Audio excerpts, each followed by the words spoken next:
Hi guys, আসসালামু আলাইকুম। চলে এসেছি নতুন একটি ব্লগ নিয়ে আপনাদের সামনে। কেন আসছো? আশা করি সবাই ভালো আছেন। অবশ্যই ভালো থাকবে, তো কি খারাপ থাকবে? তো আজকের ব্লগটি শুরু হচ্ছে পিউকে নিয়ে। পিউ গার্ডেনে খেলা করছিল, তো ওইটার একটা ক্লিপ আপনাদের সাথে শেয়ার করছি। পিউ বাগানে খুবই মজা করে খেলে, মানে তার বাগান এত পছন্দ। বাগান আমারও পছন্দ। তো পিউ যাকে পায় তার সাথেই খেলা করে। শুধু রাসেল ভাইপারের সাথে না খেললেই হবে। তো আমাদের বাগানে একজন ক্লিন করছিল। আরে ক্লিন কি, ঘাস কাটতেছিল, তোমার মতো ঘাস কাটতেছিল। তো উনি ক্লিন করছিল আর পিউ এটা খুব ইন্টারেস্ট সহ দেখছিল, মানে তার খুব আগ্রহ ছিল এদিকে। আর এটা হচ্ছে আমার গার্ডেনে একটা ছোট ক্লিপ আপনাদের সাথে শেয়ার করলাম। কেন ওরা বলছে শেয়ার করতে?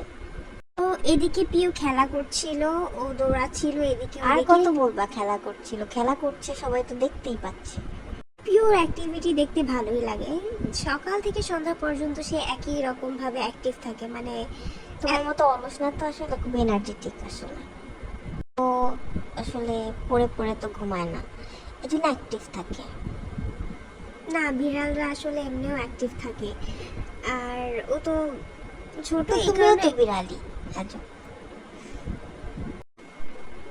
তো ও বাগানে ছেড়ে দিলে ও কোথা থেকে কোথায় চলে যায় এটা আসলে পাওয়া মুশকিল ওকে। মাঝে মধ্যে তো ও, 7 সমুদ্র 13 নদী পার হয়ে চলে যায়। হ্যাঁ, মাঝে মধ্যে তো ও গাছের নিচেও লুকিয়ে থাকে, আবার গাছের নিচে ঘুমিয়েও পড়ে। সো আসলে জানা মুশকিল যে ও কোথায় আছে। কি সুন্দর বিড়াল পালনকারী, জানাই না বিড়াল কই চলে যায়, ও দেখে রাখতে হয় না? মানুষকে কি বুঝাইতেছ? আজকের ভিডিও এ পর্যন্তই। আশা করি সবাই ভালো থাকবেন। অবশ্যই। আর নেক্সট ব্লগে ইনশাল্লাহ আপনাদেরকে আরো কিছু ভিডিও শেয়ার করব।